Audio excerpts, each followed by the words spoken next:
have been a fan of country music for years, particularly since I learned what Reba McEntire likes to do with a pair of balls. What is the most country thing you've ever done? Eat mountain oysters?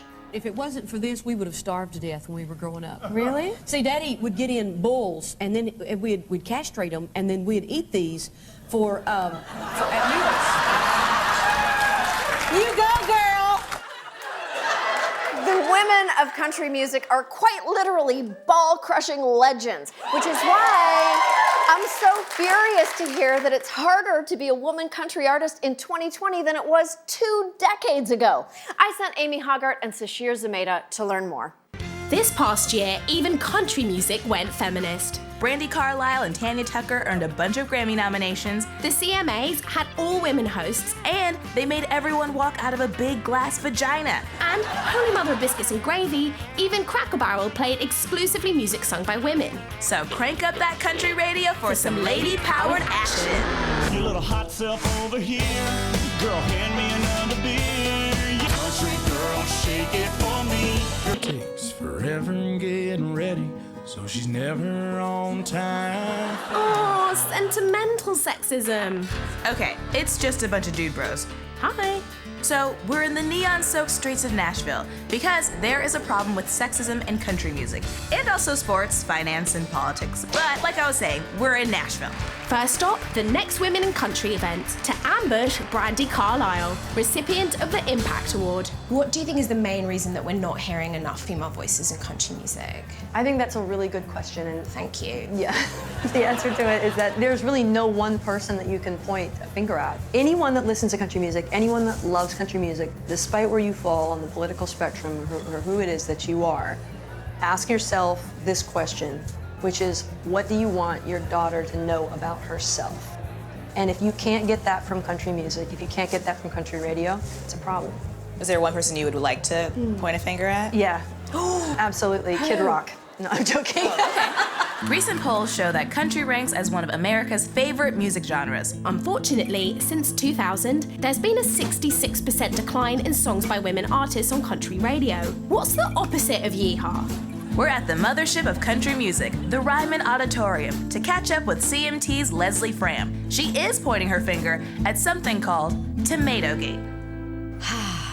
Tomatogate was a misfortunate comment that was made by a radio consultant that if you play women on the radio, your ratings will go down. Oh, wow. So it's actually gotten worse. She's talking about the influential radio consultant Keith Hill, who urged programmers to think of women as just not the lettuce in our salad. The tomatoes of our salad are the females. Because nothing says I understand women like calling us the females. Anyway, he implied that women were just a garnish and radio stations bought in, and Tomatogate further silenced women. There are a lot of myths out there, myths that women don't want to hear women on the radio.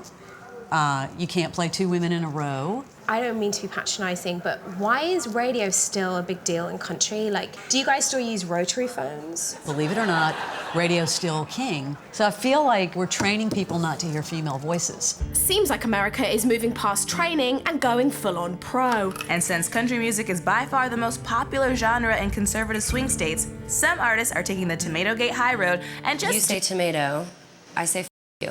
Okay then. This is Grammy nominee and fun t-shirt model, Margo Price.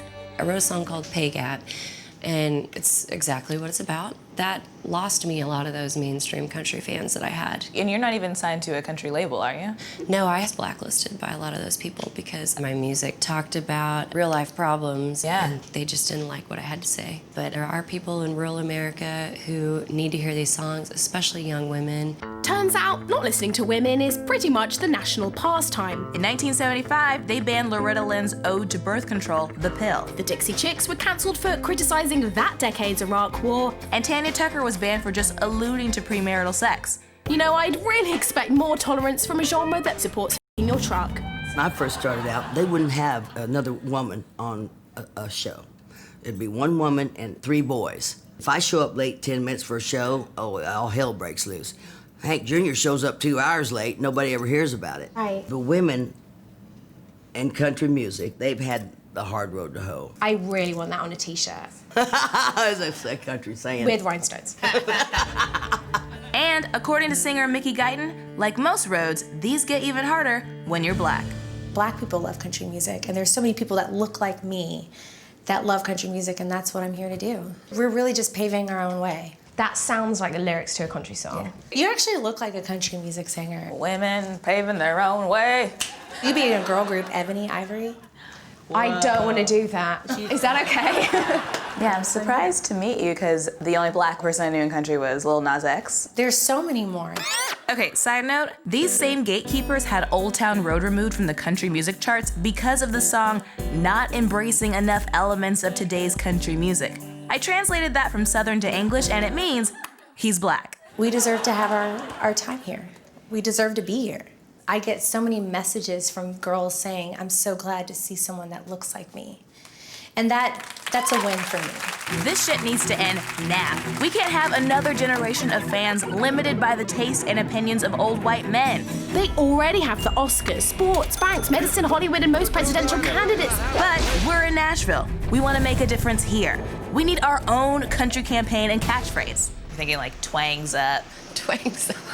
Play on times up. Okay. Twangs up, no. I hate that too. Yeah, we never suggested it. Tits up, one or two. I know somebody said they wanted to start bra country, and I was like, no, that's a terrible idea.